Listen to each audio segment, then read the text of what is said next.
ایک محفل میں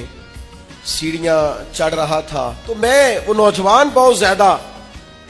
لپک رہے تھے اور پیار کر رہے تھے اور اپنی محبت کا اظہار کر رہے تھے، تو میں نے اپنے دوستوں کو دیکھا ان کو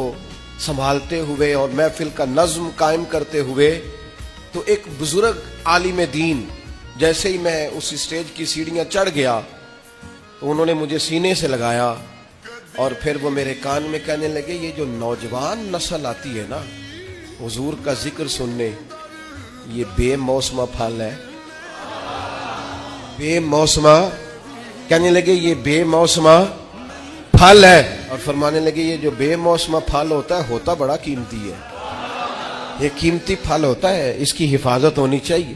ان کے جذبات کو خوبصورت رستہ دینا چاہیے، ان لوگوں کے لیے ہمیں اچھی راہوں کا تعین کرنا چاہیے۔